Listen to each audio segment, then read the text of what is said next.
How we doing, guys? Welcome to DT's Daily. Now, on today's show, there's only one topic that we can talk about, and it's the European Super League. And I'll tell you something, last night was eventful because today's news is about the fact that all of the English clubs have pulled out, and it looks like the European Super League is no more. I represent my fucking self. How we doing, guys? Welcome to DT's Daily. That's right.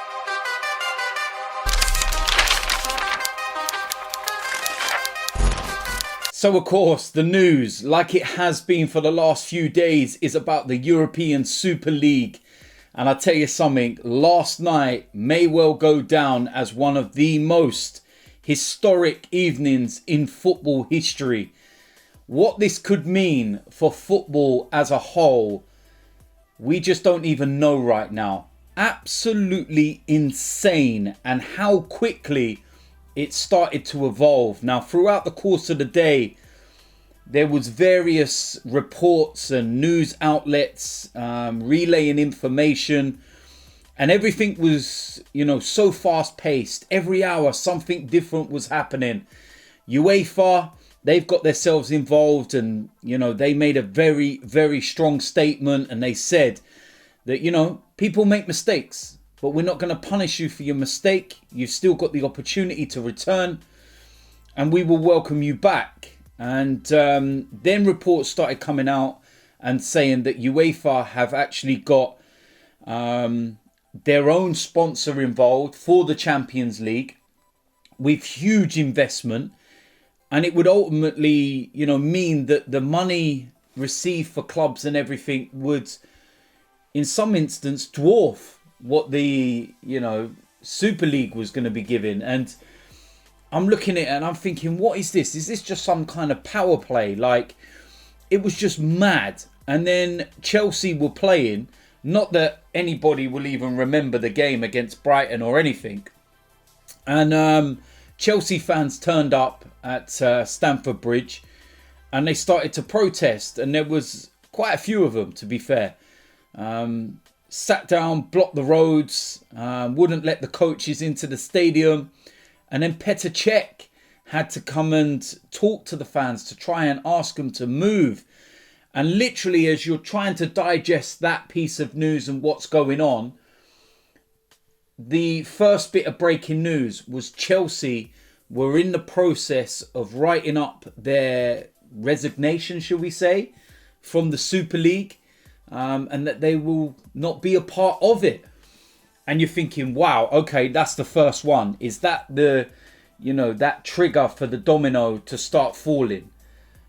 And then literally straight after that, news broke that Manchester City were going to be the next in line. Then news broke that it was Atletico Madrid and Barcelona. Then it went Manchester United. Then it went Arsenal. And those dominoes just started falling. And then to make things even crazier, it was then announced that Ed Woodward had resigned from Manchester United. Manchester United fans were buzzing. Absolutely buzzing. And do you know what? Fair play to them. All right? Because we're in similar situations and the whole, circus of Stan Kroenke and everything else. And don't get me wrong, they've still got bigger problems, which are the Glazers and everything. But this is the first piece of their own domino that they're trying to knock over.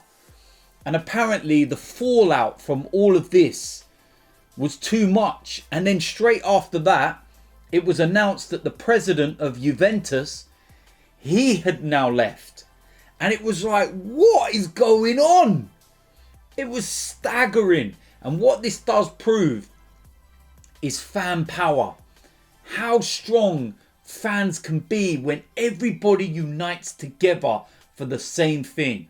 This ain't about rivalries. This ain't about who you support.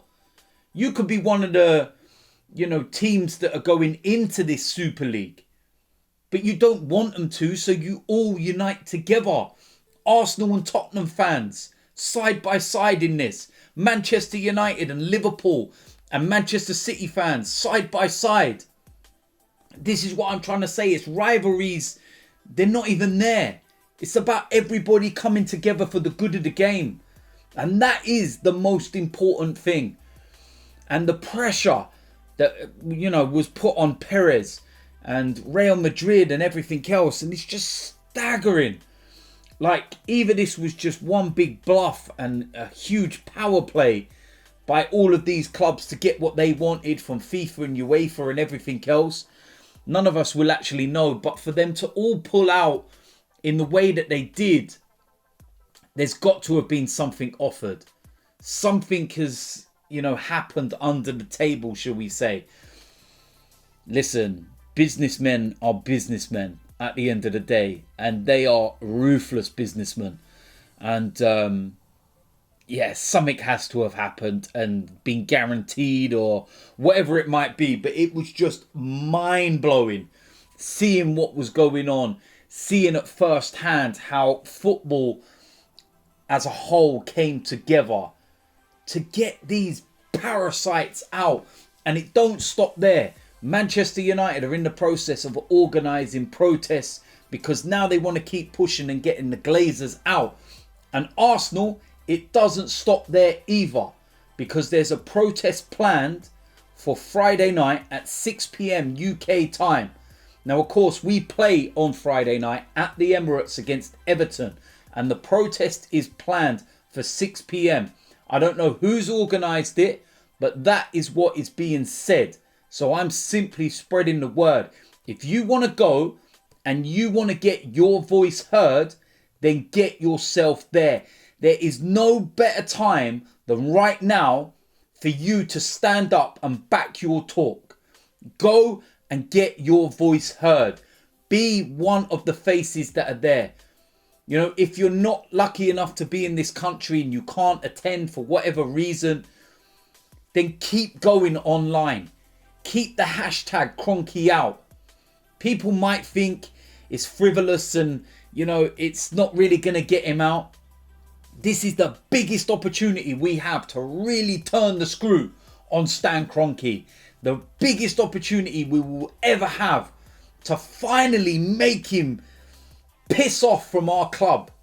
Because that's what we want. Stan Kroenke has to go. It's as simple as that. He's done nothing for this club in more than a decade. And look at what he's done here. This just shows you the level that this man can go to. And if he's done it now, he will damn sure well do it again.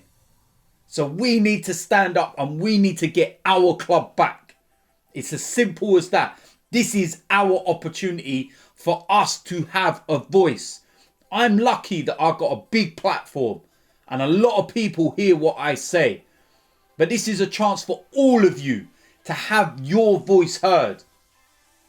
No doubt AFTV will be there. Other news companies will be there. They will be filming everything. So go there and be peaceful. Be respectful. Protest in the right way. Get your voice heard. I can't say much more than that. Honestly, this is a big, big opportunity. Don't waste it. And hopefully, we can really turn the screw on Stan Kroenke and we can finally get Arsenal back. Because that's what we want more than anything. Then Manchester United can get their club back. And that's what we want ultimately. We want it in the hands of people that care. We want it in the hands of people that want to see us progress. They want to see us play Barcelona and Bayern Munich and PSG and all these elite teams. But we want to play them, earning the right to play them in the right way. And you can't say much more than that. And don't stop at that either. All these organisations, FIFA and UEFA talking about the fans are the most important. Maybe you need to change the way that you've been treating the fans. Maybe when you hold major finals in 60, 70,000 seater stadiums, you don't give the retrospective clubs 15,000 tickets. You're giving 35, 40,000 seats away to the families. Piss off. Give it to the fans, the real fans. Did you care about the fans when you sent 2 London clubs all the way to Baku? You could have rearranged it, given those circumstances. How difficult it was to even find a flight to get there. And you talk about for the fans. That weren't for the fans. That was for your pockets.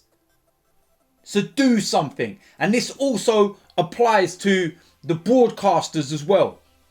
The ones that show all the games on the TV. Make football affordable. Lower your prices. Put some games out for free. You've been forced to do it at the moment because of COVID. But do it all the time. Show you really care. Stop with all these stupid kickoff times as well. Stop sending fans 200 miles, to a game on a Friday night. Or a Saturday morning. A Monday night and everything else. People getting in at 4, 5 o'clock in the morning.